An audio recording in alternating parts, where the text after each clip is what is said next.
Hello. Good morning. How we doing? You caught me on a big day. Big day. Big day.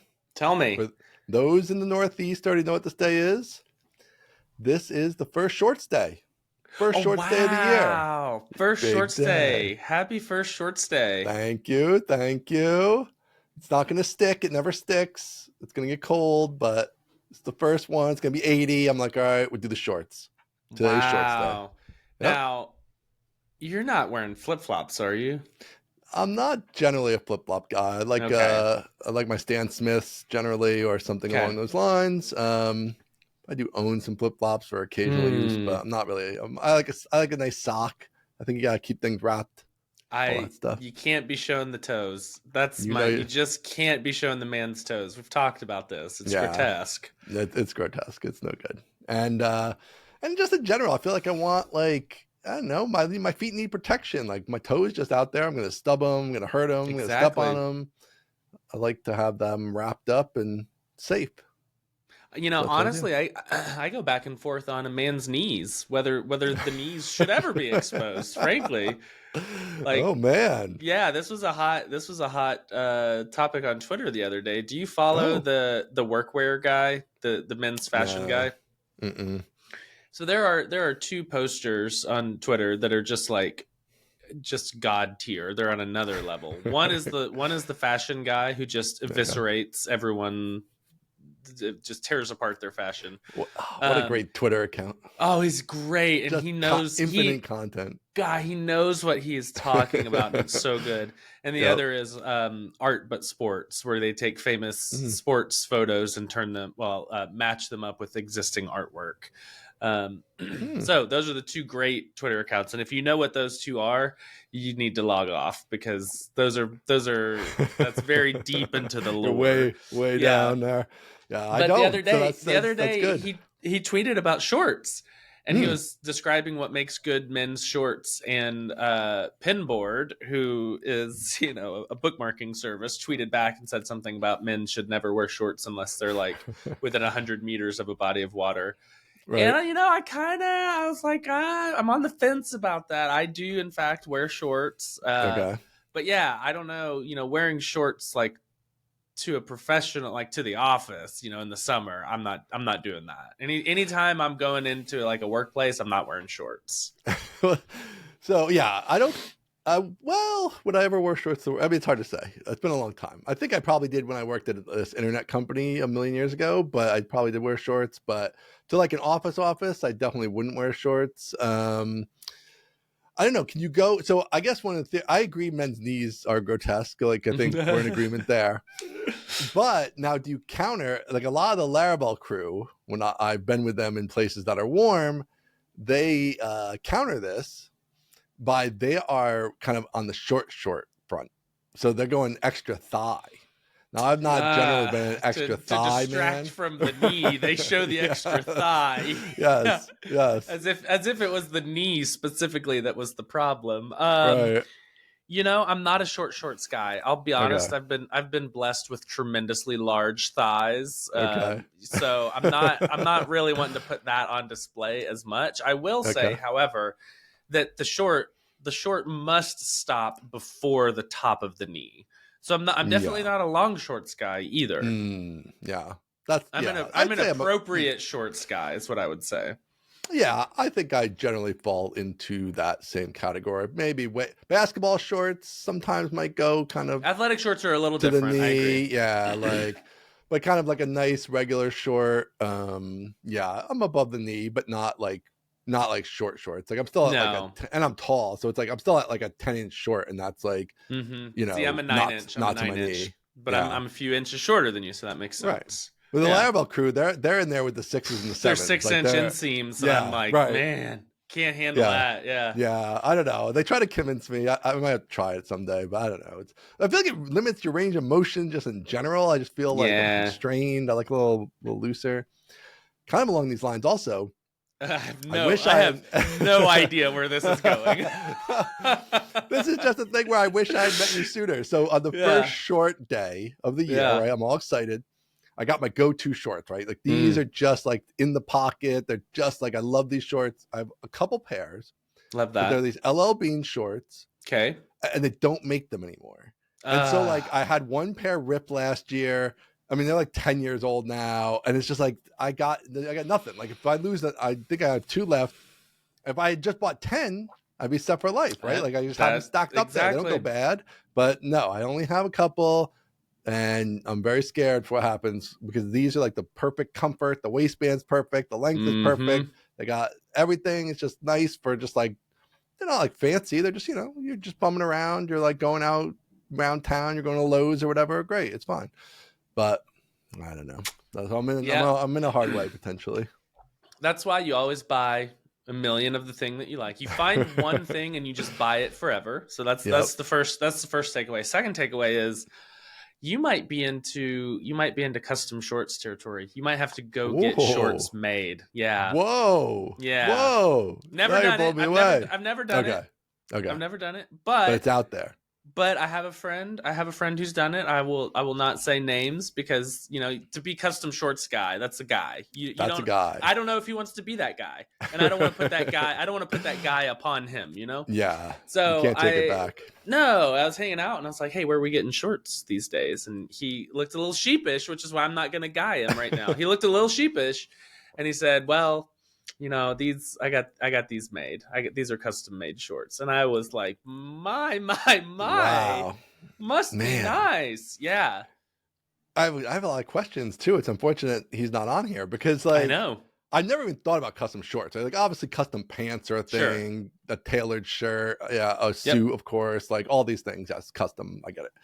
I hadn't considered shorts, and then also, is it custom, air quotes, like it's a thing the internet provides and you send them like a couple measurements, or it's like a tailor and it's like a real legit custom. This is he gets his dress shirts custom made like locally, and so he went into his clothes guy and was like, let's do some shorts. They did some shorts. Crazy. Holy cow. Wow. I know. This is why people tune in. This is the stuff you can learn. I know. Wow. Where else can you get this? Nowhere. Crazy. You can get custom shorts made. Yeah. How much? It's Texas, so it's probably like was $50 or something ridiculous. No, it's got to be more than that. I don't know. Yeah. I didn't ask. That's where my nosiness ended. I didn't say, hey, give me the old elbow in the ribs. Be like, how much are we talking? What are you spending on those shorts? Yeah. So I don't know. But it can't be $50. It's got to be north of $100 easily. You would think. Yeah. I mean, that's what I would think normally for sure. Yeah.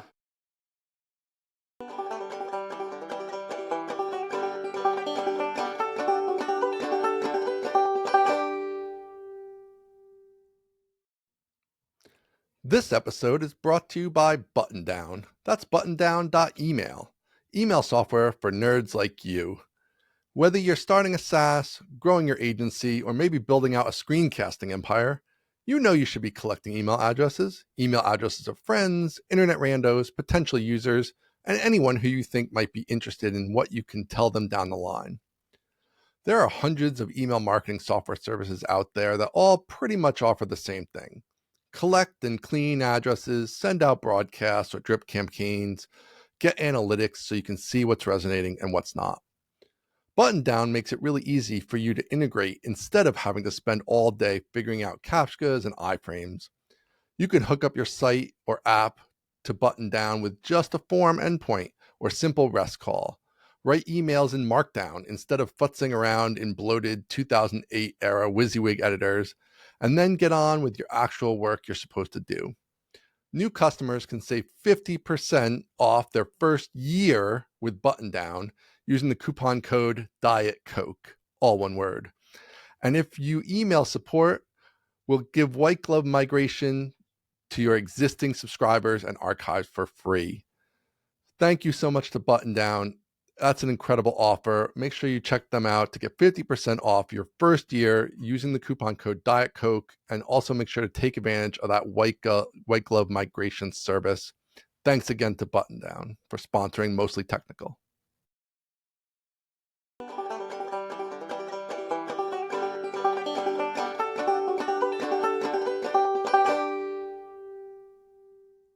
Okay. Well, if we're on clothes, we have an item here that you have a new kind of hanger. Got Now, a new I kind of hanger. assume you mean a clothes hanger, but I don't know if you mean an airplane hanger or something else. Good transition. Okay. No, you nailed it. Yes. Yeah. Got a new kind of hanger. So the past 20 years, I've been using one kind of hanger. I've been using the Container Store white plastic tube hanger.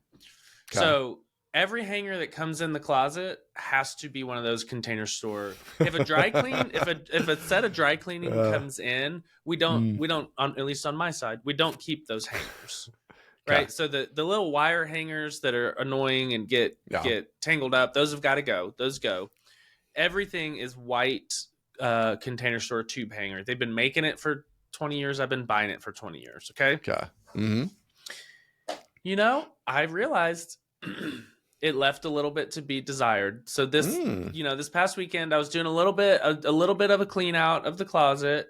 Because we're gonna move soon into one of our other properties, of course. And I noticed that the hanger was falling easily 1.5 inches or 2 inches short of the shoulder seam. Right, so the hanger, the shirt on the hanger, the shoulder seam is sagging way down. Yeah. And so then I put it on. I'm getting little bumps. I'm getting little shoulder bumps, and the shirt's losing its shape. And I'm like, man, these are t-shirts. I got to make sure that I preserve the integrity of the structure of the shirt. I got so many questions. Okay, continue. And so I measured the length of the hanger, and it was like 16 inches long. And I thought, I easily need 18. Got to have at least 18. Yeah. So I went on and looked around at a bunch of different hangers. I found the perfect hanger. It's 18 inches wide. It's still plastic. So it's not wire. It does not have, it's not one of those felt hangers. Because if you have one of those felt hangers, it's like, your stuff won't fall off. Also, you can never get your stuff off. Yeah, that's the downside. So it's infuriating. You're trying to pull it off. You're stretching the neck out. So it's 18 inches. The hook swivels. So if you put your shirt on backwards, you can swivel the hook, and then it still goes on the rack the right way. That's fancy. And the 18 inches is just about right to keep the shoulder seams in place. So, and you got them on Amazon. It was like a pack of $1 million for a nickel, and we're in good shape. And they showed up, and I'm doing the transition now. So I found a new kind of hanger. Did the Container Store not have 18 or 20 inch or something like that? Did you even check the Container Store? Is your loyalty thrown aside? Oh no, loyalty to the product, not to the store. I do love the store, but I wasn't like, I need to go back to my hanger store and see what else they have. Yeah. I will admit, I'm not ashamed when those cheap, sleazy hangers come in. I end up keeping them because I buy hangers. I don't know what happens to the hangers, but I never have enough hangers. It doesn't matter how many I buy. I never have enough hangers. And so I end up just being forced into these using the cheapo ones, the dry cleaning ones, I should say. So I do have some dry cleaning ones in the mix. I do have a random assortment in the mix. I don't have a uniform situation. You don't have a uniform hanger? No. You just walk in and it's chaos? Our closet is mad chaos. We've been talking about how we need to get in there and do some real work. We kind of messed up on our house. I don't know if it was messed up. We made a trade-off. And so we built our house, and there was a pretty big master closet. And it would have been way enough for us because we're not like super clothes horse. I don't have a million suits or whatever. It would have been fun. 2 pairs of shorts that are 10 years old. You're not an aficionado by any means. So it would have been fine, but we didn't really want to go. There was nowhere for the washer and dryer were supposed to be in the mudroom. Okay, but it was using a lot of the room. Clean clothes, muddy kids. Like we didn't really love that idea. So we and also just going up and downstairs is super annoying. All the clothes are upstairs, and then you're going downstairs and upstairs and back and forth, and it's annoying. So mudroom's on floor 1 and master's on floor 2?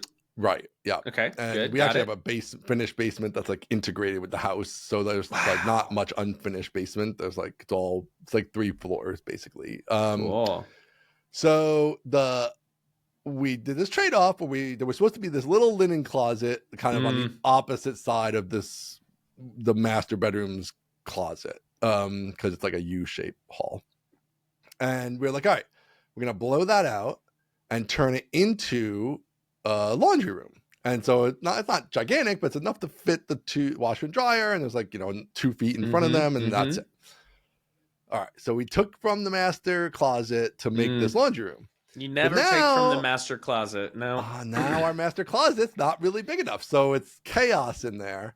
And it's very annoying. The hanger situation's bad. The tiering of it all is bad. And yeah. So that's just also hanging just what we have to hang. So it sounds like you also hang your t-shirts. We are not a t-shirt hanging household.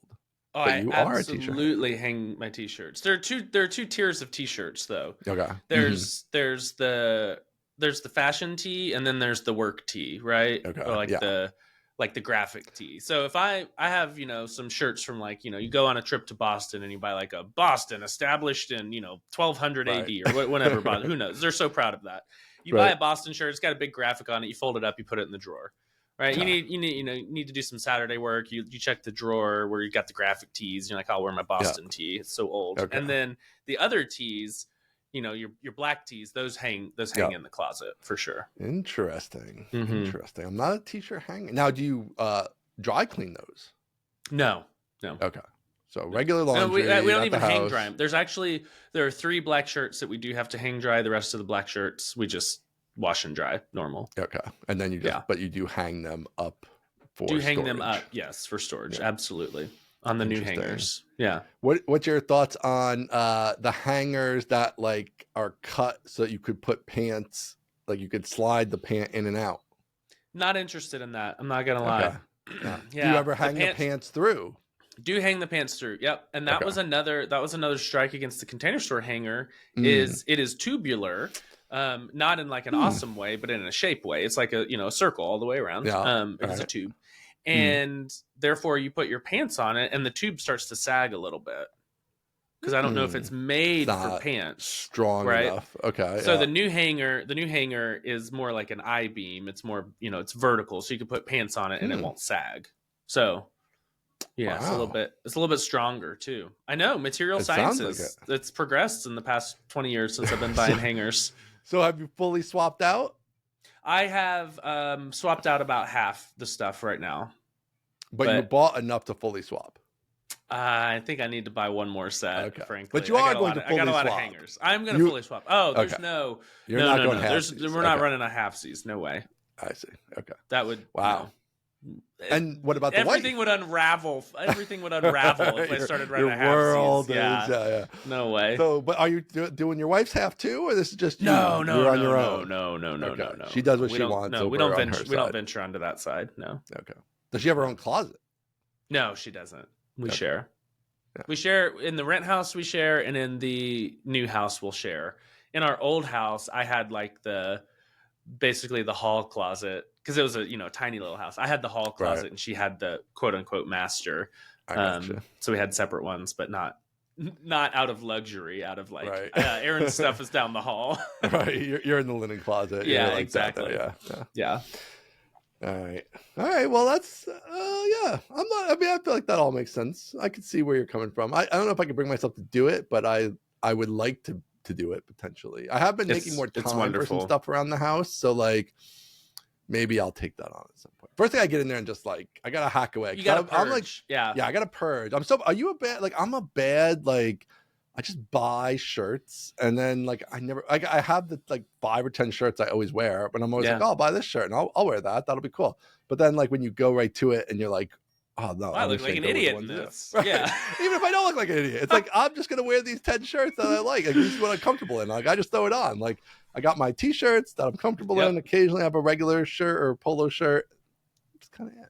I don't know. You have no idea the extent to which I wear the same thing all the time. I think people if they're watching this on YouTube, I think you probably know how much we wear the same thing a lot. But there actually was a period of time that I went full capsule wardrobe, and I bought 3 or 4 pairs of the exact same. It was shorts actually, 3 or 4 pairs of the exact same shorts, and 4 or 5 white Oxford button downs, and I just wore these shorts and a white button down literally every single day for months or years, and it was awesome. I loved it so much. It's never cold, so it's once you got the uniform, you can literally stay in the same uniform. Yeah, I'm actually trying to go back a little bit towards more of a uniform capsule thing, because it's like I just want to wear the same thing all the time. That's kind of where I've gone. Like Taylor actually turned me on to this place called Tall Slim Tees, which is like if you're tall and skinny-ish, And it's slim, like, then you need a tee. Yeah, it it's all actually right fits there on the 'cause, name. yeah, it's all right there. Like, what great branding.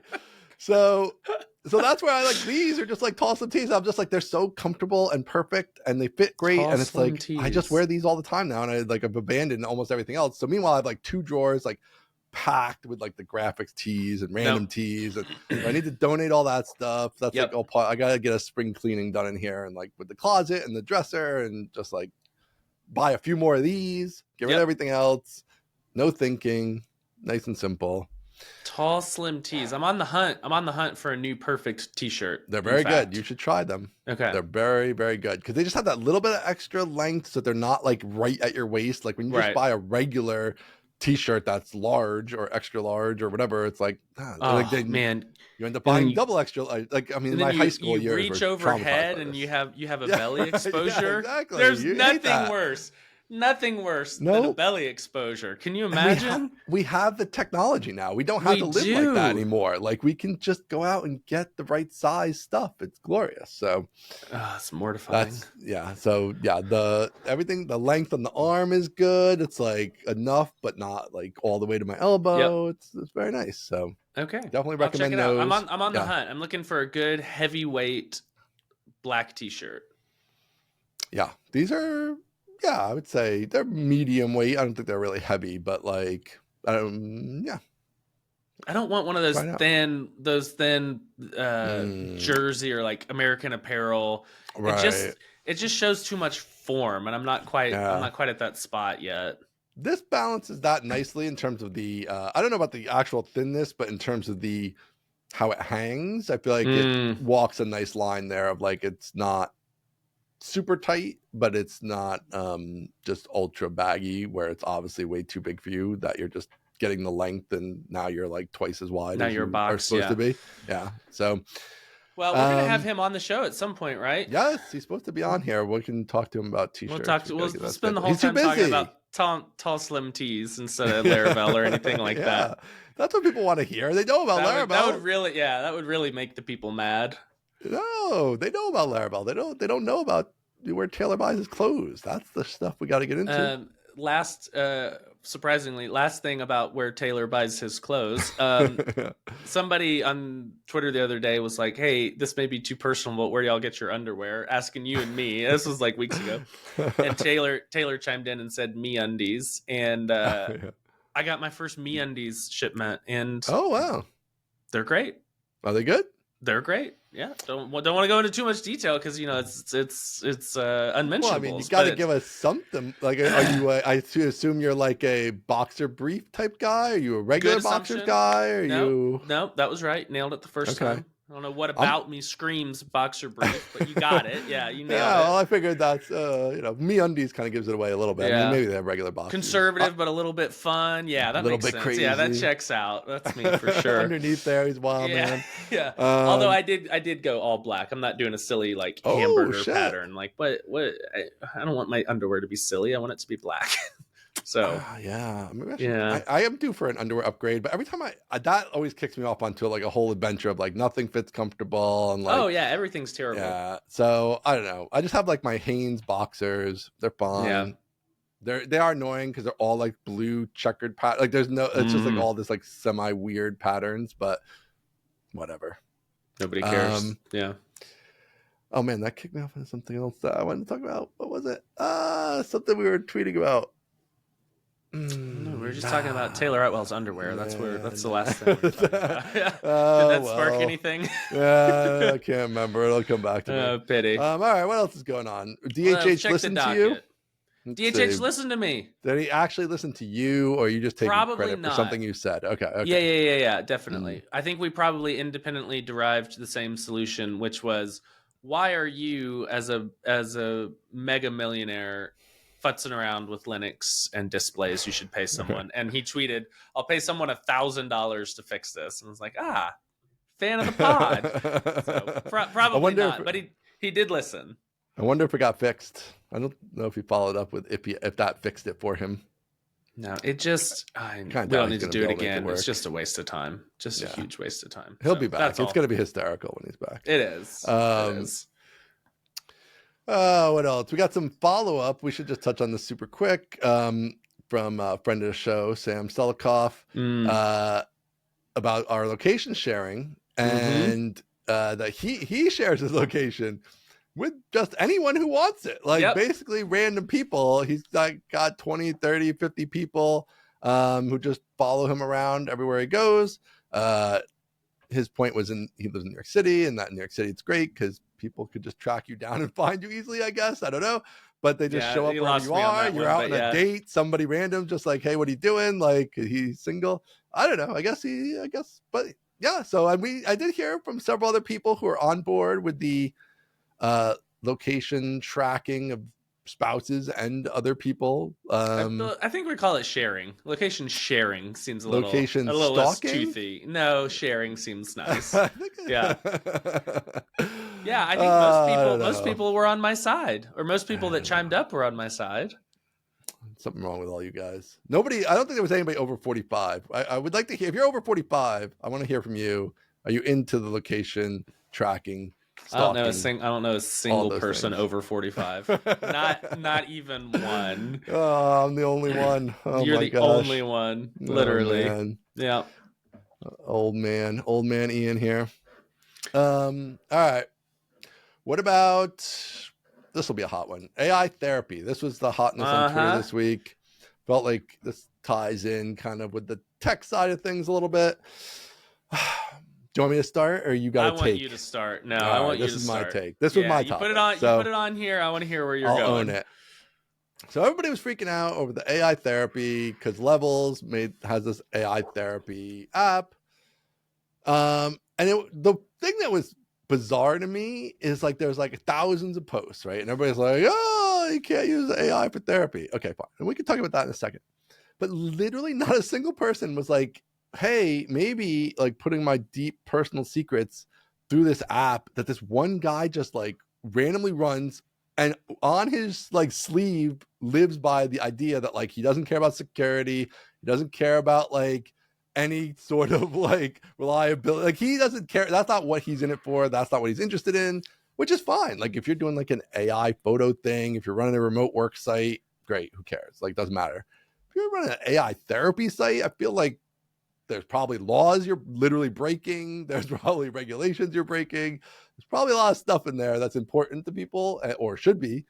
So that was my thing. I was like, everybody's freaking out, but like nobody's freaking out. Like this is literally a dude who's like, I tweet about everything I build, and I'm just like tweeting screenshots of this AI therapist, and it's going in some database somewhere that he's half-ass running. Like that to me is my like bigger issue with it. So I don't know. Let's start with that level. What do you think about that level? Okay, debate. I'm glad I let you go first. That is not the angle from which I thought you were going to come. Ah, yeah, not even a little bit. But I should have known.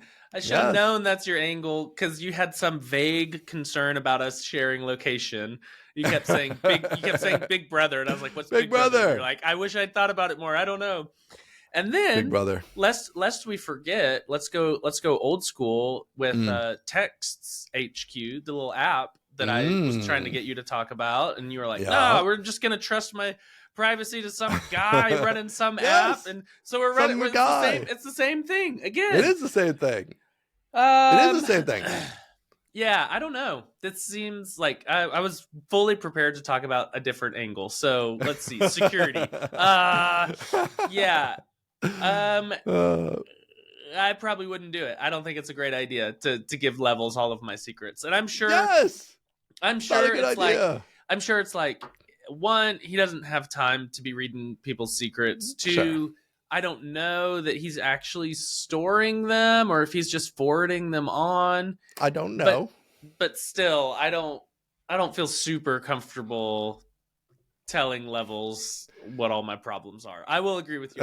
Not the angle I thought you were going to start with, but I happen to maybe agree with you on this one. There we go. That's my first angle. It's just like, I mean, you don't know if he's storing it, but he doesn't know if he's storing it either. Let's be honest. Like he doesn't know either. Like, is his How is his access logs configured Yeah. on Nginx? Do you think he actually knows? I don't think he actually knows. Like, and he's great Yeah. and he's successful. And I love that he just runs as a one-man show. And I'm not even knocking Levels, but like, this is not the kind of service you trust to this kind of situation. It's just No, and I not think a thing. I think there's probably somewhere in the chain where he is breaking several laws. He has to be. He almost assuredly is breaking some kind of law. But I don't know. Maybe because it's AI on the other end, I guess the law is probably nebulous, right? Like, is this just really like a journaling app, essentially? You know, like, I don't know what it... Yeah.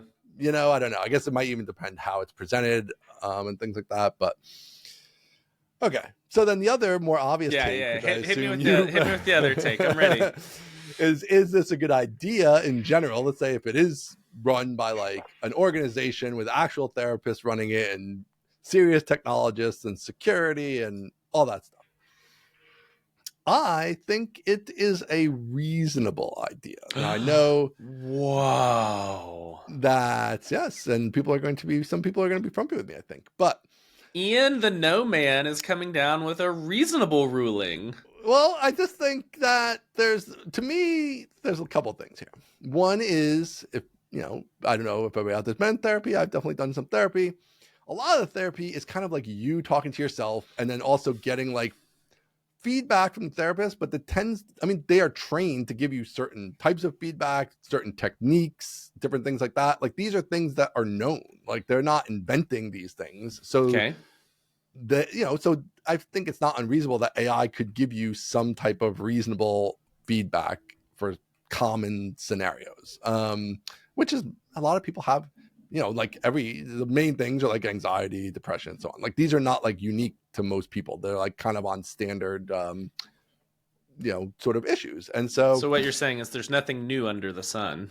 I don't think it's that new. Right. Yeah. And so, and the bigger issue to me is that, do I think something like this is better than nothing?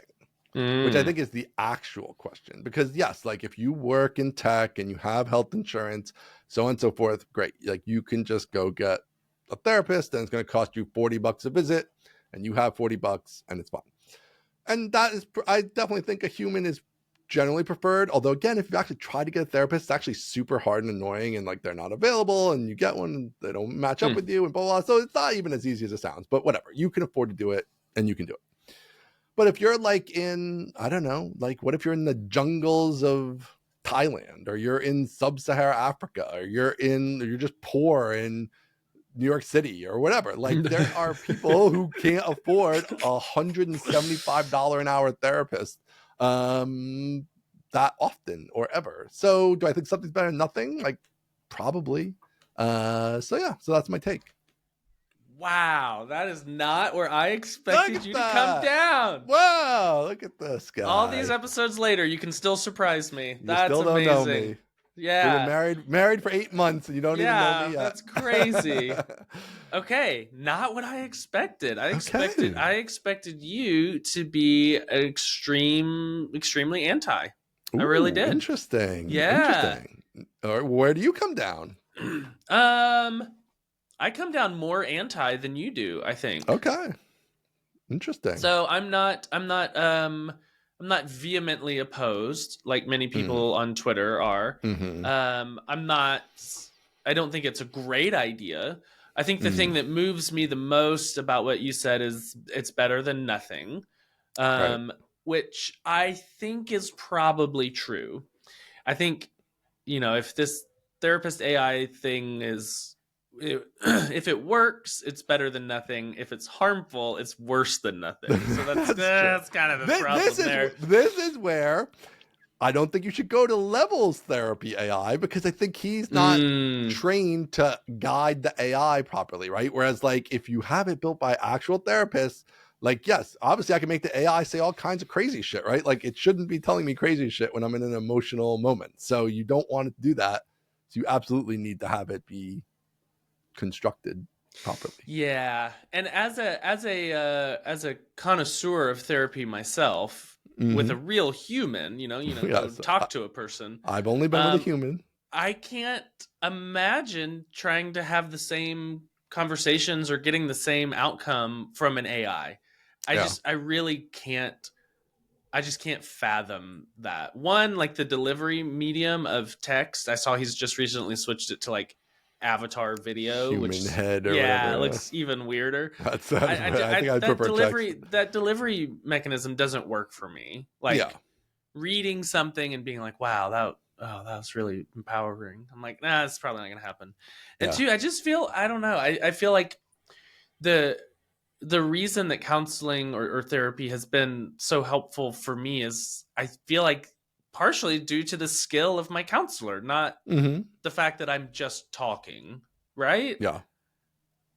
Yes, but they're trained, right? Like they're not just like inherently have that ability, So what right? you're saying is to be a good counselor is learnable, therefore teachable to an AI, and therefore some other Right. better AI might be able to do this well. I think so. Now, Maybe. you're obviously not going to get the human connection, right? Which is definitely a big It's pretty part of it, and important. It's pretty important. absolutely, I'm not saying it's not. So I do think that's true, but I've also been to bad therapists where I'm like, this Yeah, sucks. so let's Like, talk about that. I think I don't know. I think they could definitely be better than a bad therapist. Like I think yes. that's definitely possible. So that's where I'm like, Yeah, so it can be better than a bad therapist. And the yeah. takes I keep seeing online are always like, "Do you know how bad most therapists are?" And I'm just like, "No, I don't." And I have to assume that these people are telling the truth. But I've only ever been to my one guy, like the one counselor that I go to, and Mhm. he's great. And I Yeah. think it's very profitable for me to go. And so Yeah. I'll go, if something terrible is going on, maybe like once every other week, and then beyond that, I see him like once every 6 months or a year or something. If Right. just something happens, Yeah. When you're and having like another thing is having all of that. Like he knows everything. He's got the whole history right. of how I think about things, my life, what's been going on, and I don't know to show up to a chat and be like, "Hey, here's what's going on," and them have no context on who I am or how I think about things feels like, Well, I don't know. I don't know. I mean, I think that's actually a point in the AI's favor, right? Like it's going to have perfect recollection of what you've said in the Is it? past, who you are. Yeah, like I think it could have access to other things like your medical records or whatever. Like it could have access to all kinds of stuff, like potentially, This is theoretically. blowing my mind So that you're like like, maybe it'll have access to my medical records and that's a good thing. Who are you? What have you I'm done with just saying. Ian? No, I'm not saying that you should necessarily. I'm just saying I don't. I think the AI is going to be much more capable of recalling every conversation you've had with it in the past than a human who's seen. Like if you go back to your therapist for the first time in 2 years, he's seen 200 other people or more in between now and then, right? And like everybody's story and everything's going on. Like, and yeah, he has notes and whatnot, but is he like reading every note he's ever taken about you before he talks to you? Like, probably not. So I think that the AI is going to be very good at recalling that stuff. Yeah, Like I don't that's what know. that's in its wheelhouse more than the human. But yeah, I mean, I agree that like the human still has definitely advantages. Like when the human's giving you its own things the humans experienced, right? Like that's coming from a different place than the AI if it's just saying Yes. that oddly or whatever, things like that. So yeah, I think this is the kind of thing that's not going to be like tomorrow. Like I think whatever AI therapy stuff's out there now is horrible and you shouldn't use it. But do I think in 10 years it's going to be horrible and you shouldn't use it? Like I don't know. I think that's probably not true. And that like first at the least it'll be better than nothing. And then maybe it's even better than that potentially. Or it's some in between phase. Like you could see that I imagine of like everybody starts with this analysis by the AI and then like you get pushed to the right therapist for you or whatever. Like there could be all kinds of like intermediate steps in there, but so is your ruling, and what I hearing is your ruling yeah. is you believe that it can happen and it can be good at some point, and that you should not use levels therapy AI. Is that the ruling? That's the ruling. I mean, I'd say that's about right. Like I don't have a problem with that ruling, frankly. Yeah. I think Okay. I think it can be helpful in the future.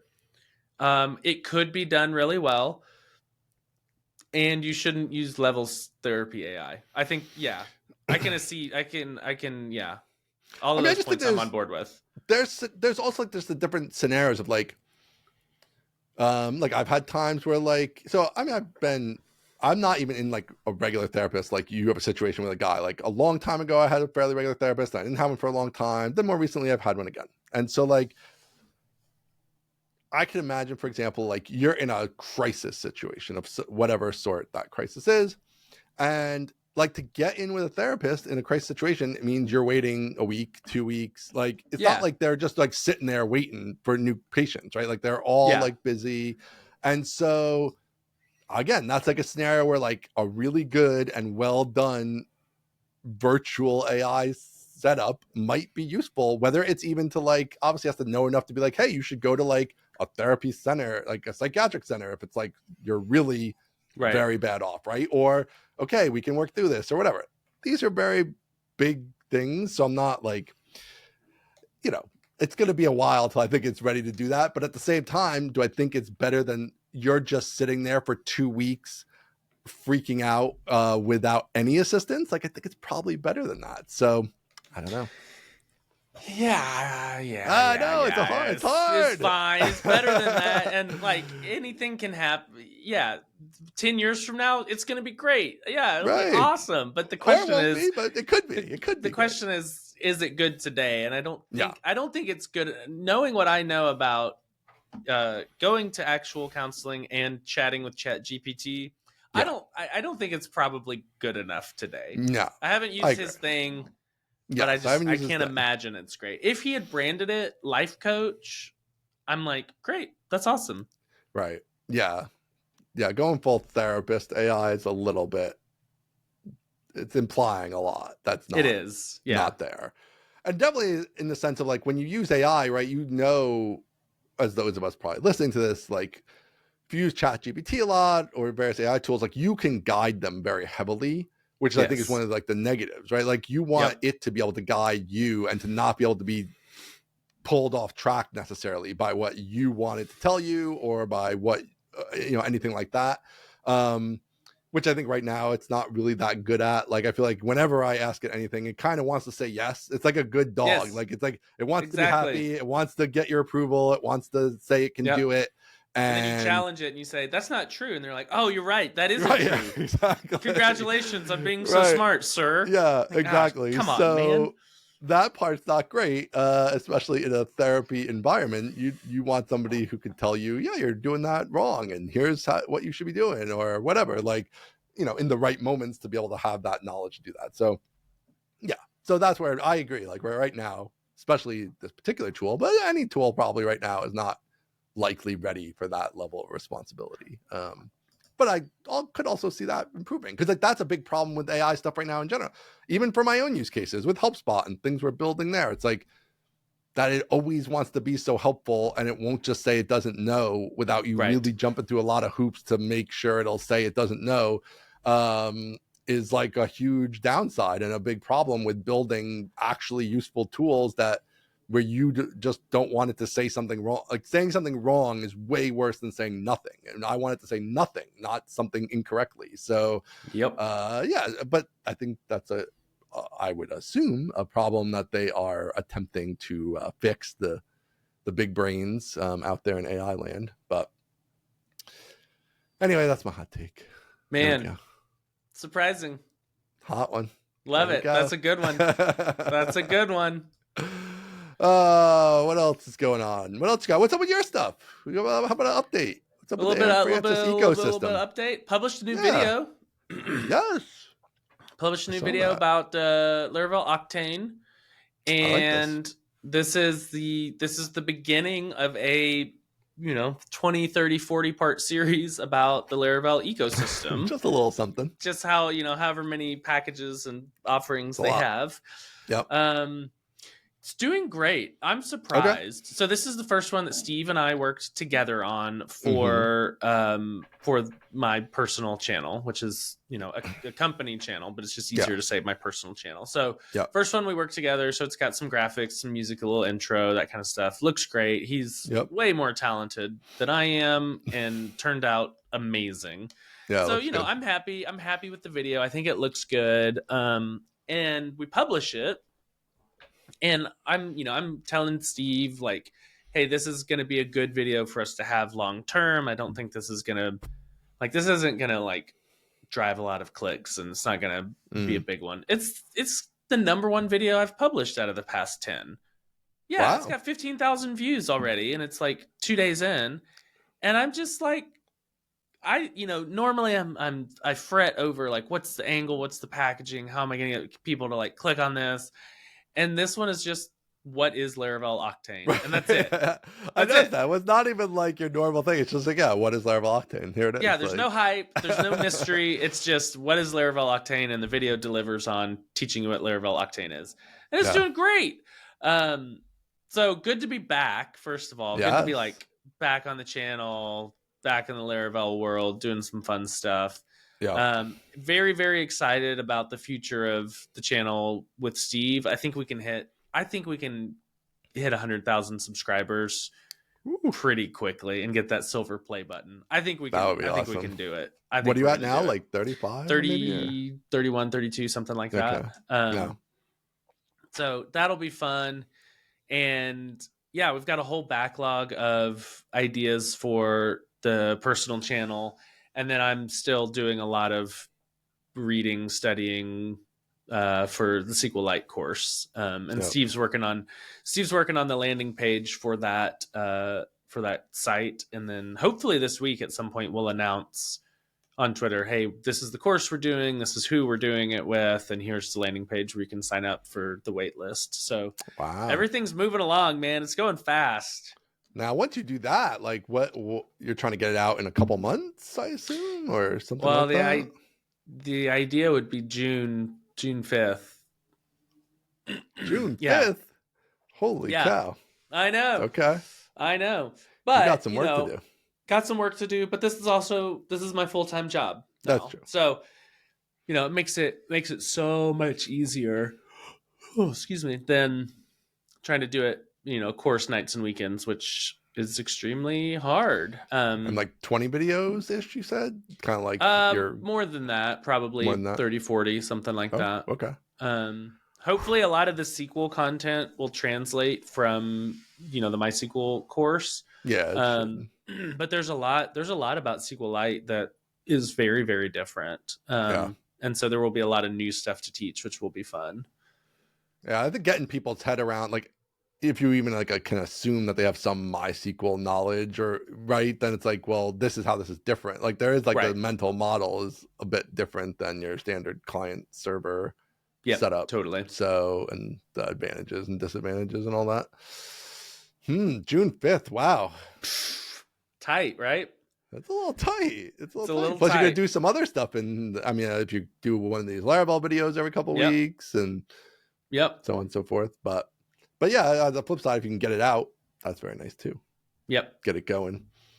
Yep. So that'll be our first like, big exposure to the market as a company. And so trying to really, really nail it. Because it's kind of a big deal.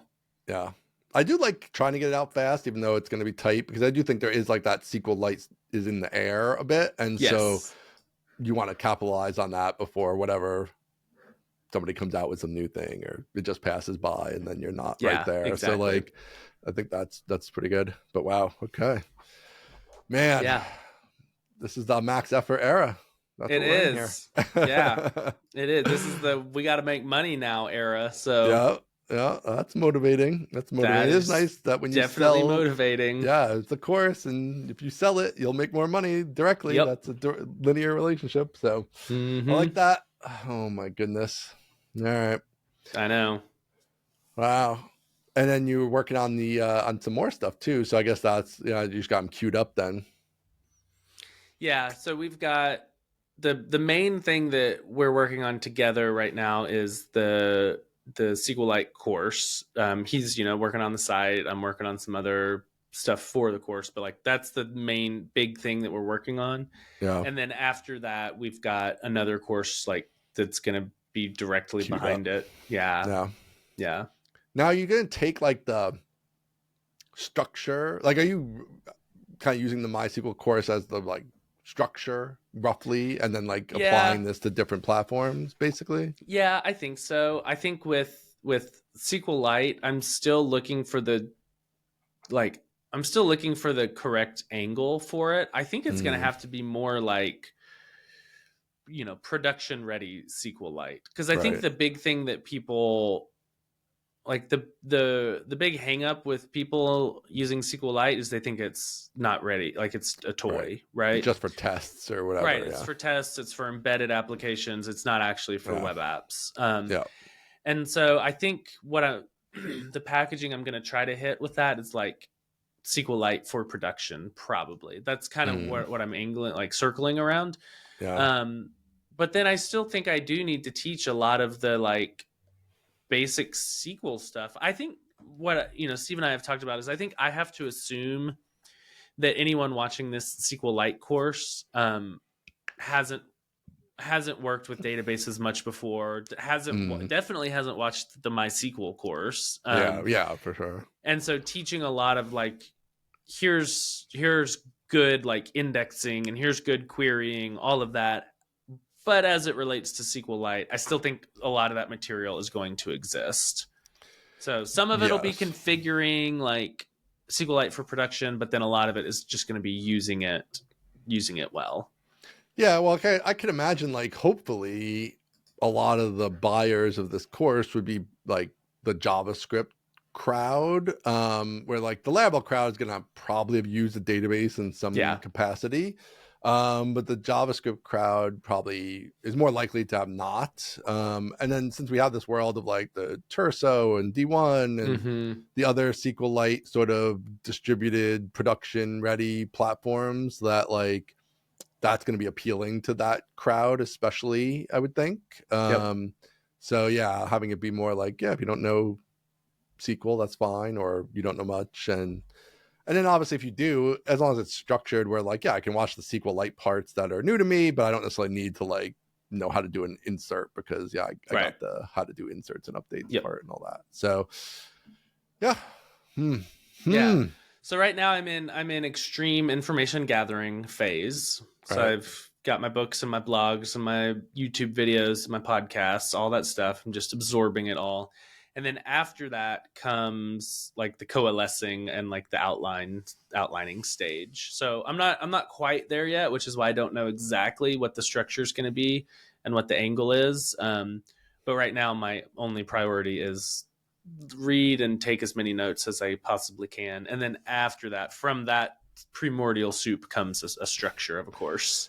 I think they also just announced like pretty recently that they were doing like the new, I think it was like the new JSON column, like the faster JSON column and stuff like that. So there's like, and even full text search, I think recently had some changes. So there's like a lot of like, they're pushing, man. Yeah. Like stuff's happening really, right up to the minute here. There's a lot going on with it. Yeah. So interesting. So question for you, is MySQL over? Is it dead? Because now that I'm on the outside, right? nobody's talking about it. Yeah. Nobody cares about it. I thought, I'm on the inside for so long, and I'm like, yeah, this is great. And I still think that company is pushing MySQL forward, but nobody else is. Nobody's talking about it. What's the deal? It's hard to say. I do get that vibe of what you're saying there. I think I can't tell. I feel like it's like maybe it's on the knife's edge, right? Like part of me is like, like this is what people said about PHP forever, right? And exactly. Like, but it's still here and still like the number one language of the internet and whatever. But like it's dead. Okay, we get it. And yes, like if you're the ultra cool kid and you have infinite VC money, you're gonna go use Postgres or Single Store or whatever. ClickHouse or whatever other modern fancy SQLite, that's the whatever hotness you want to use. Great, fine. But if you're just like the average Joe, you're just going to use MySQL. And that's it. But it is like falling behind in some like pretty critical ways that seem bad. Like when you start to really dig into, especially Postgres, there's just a lot of really useful stuff in there, and I I haven't know. used it, so maybe it doesn't live up to the hype. But every Postgres person ever is like ultra Kool-Aid drinking, like They it's the are. greatest. You have They to really use are. it. It's Yeah. unbelievable. And so I don't know. I mean, and these are people I actually respect, so I don't think they're just like they don't know what they're talking about. They're people who've used it for a decade or more and think it's great. So yeah, so I'm like, oh man, there's just a lot of stuff in there that I wish MySQL had. So I that's kind of a know. bummer. And yeah, so I don't know. It could be trouble. It could be that like the MySQL trade-offs of the world go SQLite, because it's like, okay, like SQLite also doesn't have some of those cool hotnesses, but you get something that's like 100 times faster, which is pretty cool. And Yeah, like and way easier to run. yeah, easier to run and stuff like that. Or if you need the full power, then yeah, you're going to go Postgres. But yeah, I don't know. I'm a little worried. I mean, it's I'm a not going to little go worried away, too. obviously, Yeah. but it seems like Oracle. I mean, you knew when Oracle took it over that this was not going to be probably that great Yeah. for it. I mean, WordPress, I think, still only runs MySQL. So, I mean, I guess Yeah, that's for sure. something. But yeah, I don't know. I mean, it's also easier than ever to support different databases, sort of, kind of. I mean, we support 2 databases. Yeah. It's not awesome, but it's possible. But then on SaaS apps, it's not really that necessary. So, no. Yeah, I don't know. That is a good question. I don't think you should be like running out. I don't know if you need to replicate your MySQL course just yet. I think that's probably not just yet. Down the road. Yeah, that's the other thing about not replicating the MySQL courses. We'd love to get a sponsor, but who's going to sponsor a MySQL course? I can only think of one company. I don't want them. Yeah, on the sponsorship track, it's a little bit trickier. Yeah. What do you think about this? What is it? Department of Labor, whoever, saying that all the non-competes are all dead. It's kind of like not directly applicable to your situation, but it's kind of like in the ballpark of what you were noodling a little bit. It's kind of interesting. It is kind of interesting. Glad to see it. I think it's great.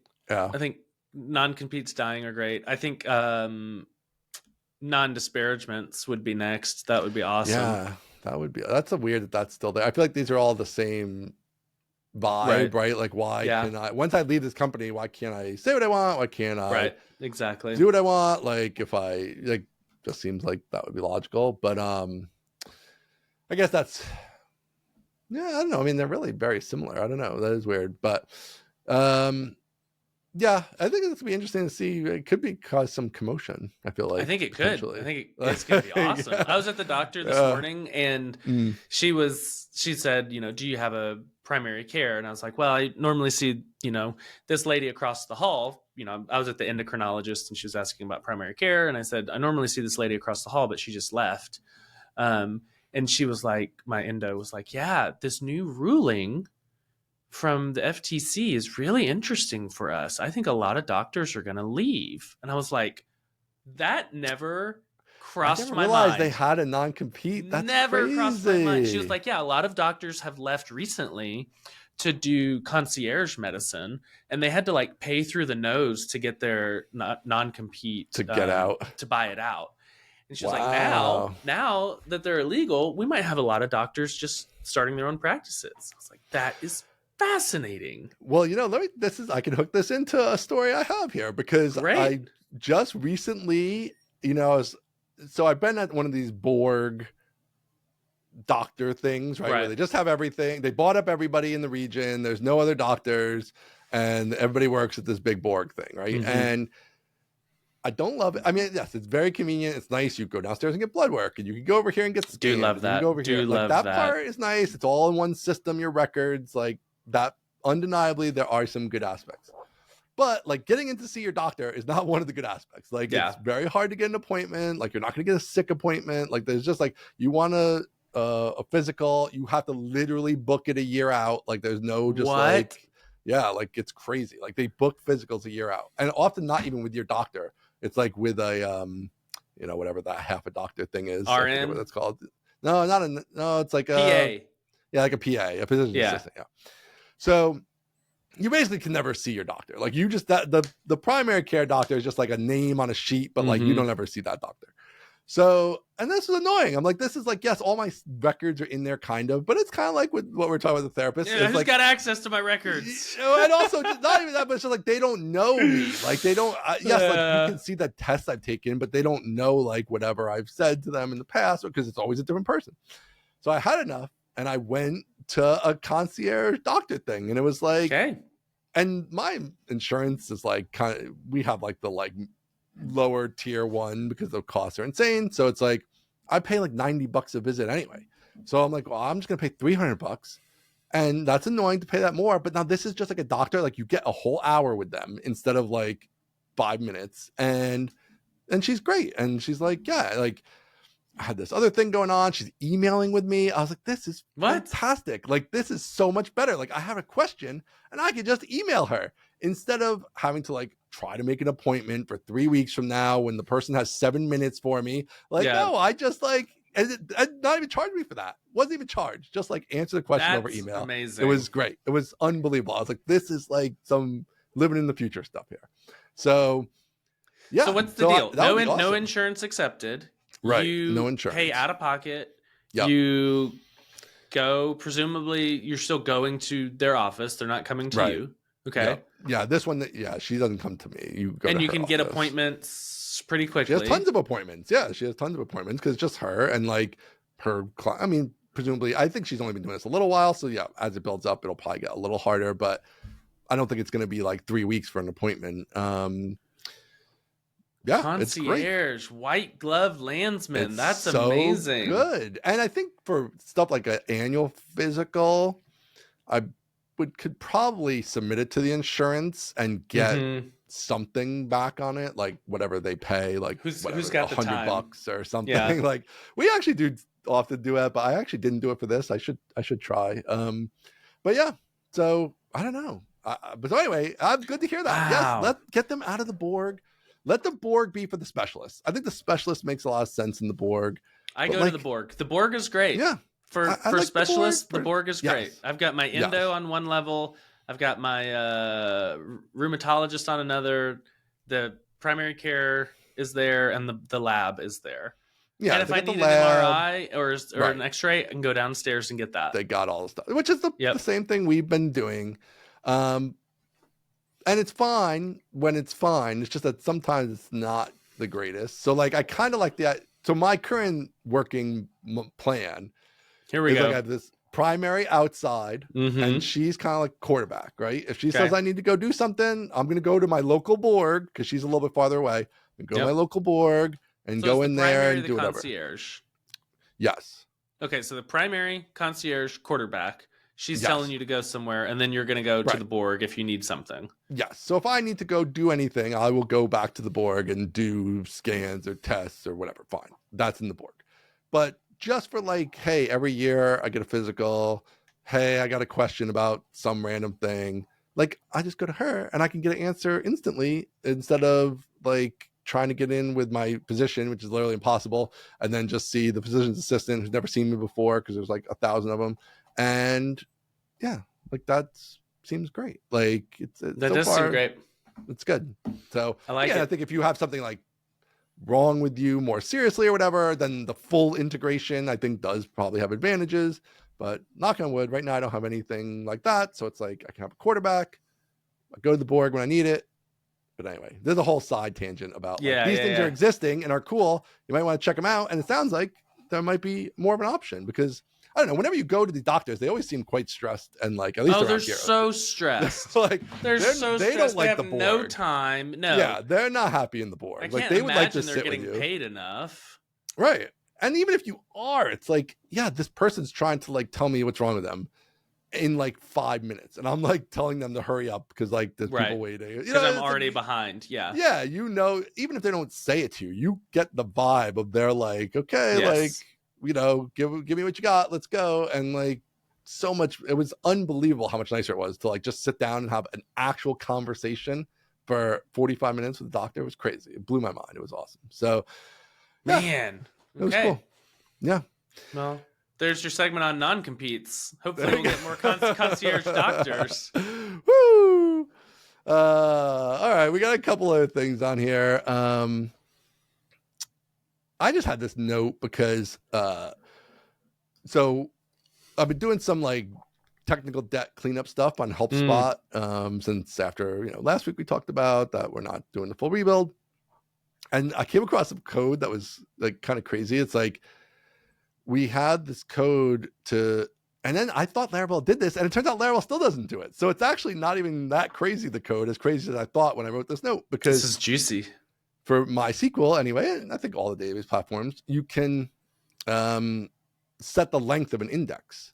So like if you index a long, a wide column, like you have an email column that's 250 characters wide, like, but the email lookup, like you don't necessarily need to store the whole email in the index. Like you might be able to get away with just a prefix of it. Or like the first 20 characters of it is going to be like most emails, and then some crazy long ones. It'll be fine. So we had this like whole custom blueprint where we were overriding the like Laravel's internal blueprint stuff, so that like when you call index, it like has an option to get a length and blah blah blah. This is the good stuff. You're deep in the internals. Yeah, I love this. Deep in there. And then so I was like, oh well, I'm gonna like, because I was cleaning all this stuff up, and I was like, I'm just gonna like use Laravel's way it does it now. I just like assumed it did it now. Then I went to look, it doesn't do it now. Like you actually can't do it. You still got nothing. So then I was like, oh man, like do I have to keep this? I really didn't want to keep it because I'm trying to get rid of like weird stuff like that. Right. Like I don't want to have this weird stuff to maintain that nobody understands. So then I actually looked at how often we use this, and it was like 6 or 8 columns out of like 70 tables, and it's like whatever, we'll just store the whole indexes, like we'll just do full width index and whatever, who cares, it'll be a little extra data, no big deal. But like I thought that was kind of crazy that like I don't know that we were doing that is crazy, and then that Laravel doesn't yet support it is also kind of crazy. I don't know if that is kind of crazy. Underlying thing does it, or I guess there's no underlying thing anymore. I guess they got rid of that, right? What the hell is that thing called? You know what I'm saying? The doctrine stuff. Yeah, the doctrine stuff. I don't think they use that for they got schema rid of builder. That. Yeah. They use it for like schema inspection maybe, but not for the builder. I think they got rid of it. Totally. Yeah, that's surprising that they don't support prefix indexes. It is, right?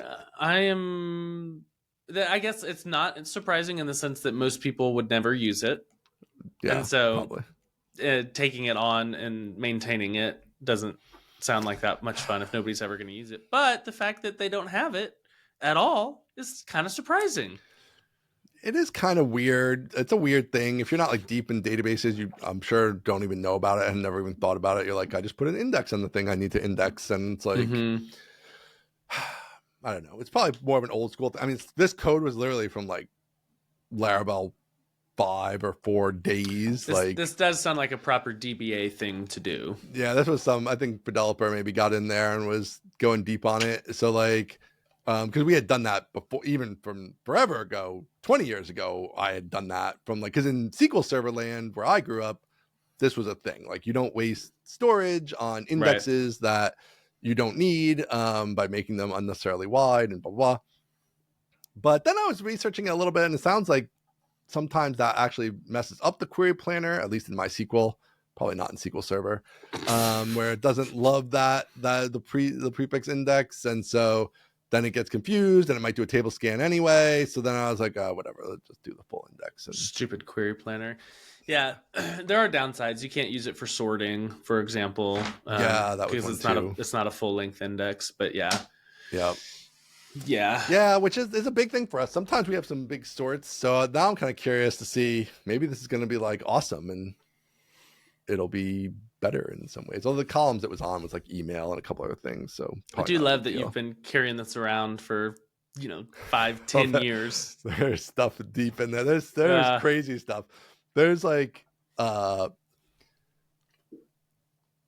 so HelpSpot, being originally a pure PHP application, has includes like include once, require once, and stuff like that.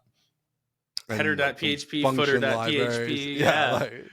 So we don't have that stuff anymore. But so we have similar type of structures in some places. But we had these includes like everywhere. Like, because there's just sometimes you need a function and it's including it in the page. And it's like, I was like, we don't need to have all these includes. Because like also, again, in ancient history PHP, it was like, don't include anything you're not using. Right. Like, because the computers are slow and it's going to be slow. And what I'm like, it's not slow anymore. Everything's super fast. So I just made a service provider that's like the boot up HelpSpot service provider. And it's like all the includes are just in there. And it's just like, yeah, it's fine. It's like literally has zero impact on the speed. Yeah. I think it was actually faster. Like it was crazy. So like it does nothing. And if you have opcode cache on it, actually like doesn't matter at all.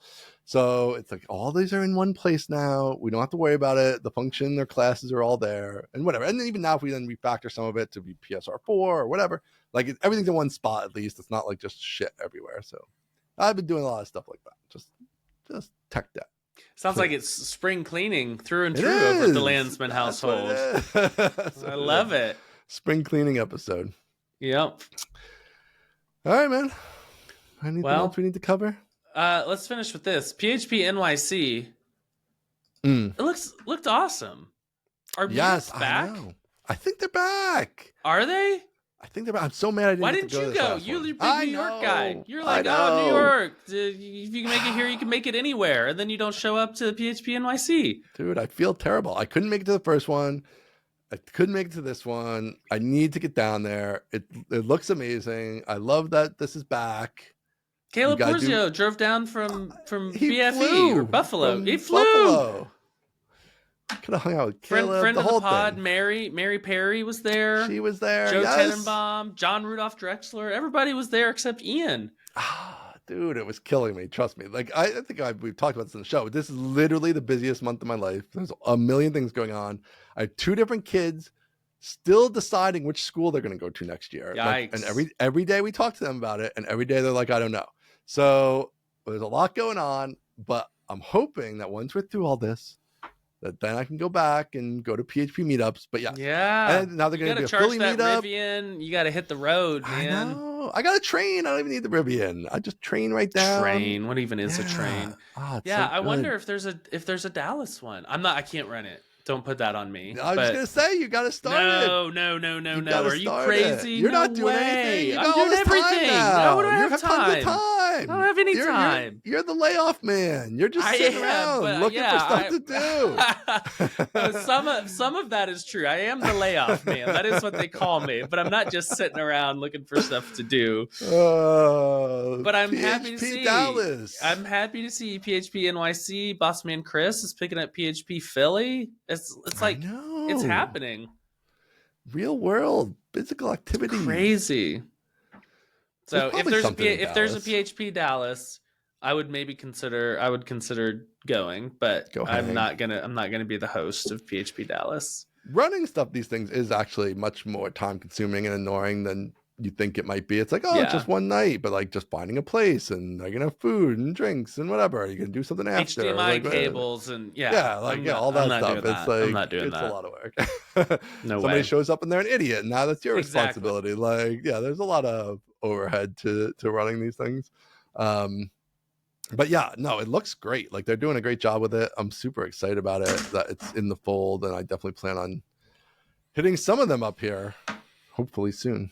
Yeah, you gotta get down there. Give us a report back on the pod when you finally do. Yeah, I should be able to get to the next one. Hopefully, I don't have much going on this summer, so hopefully we'll be around. Perfect. All right, man.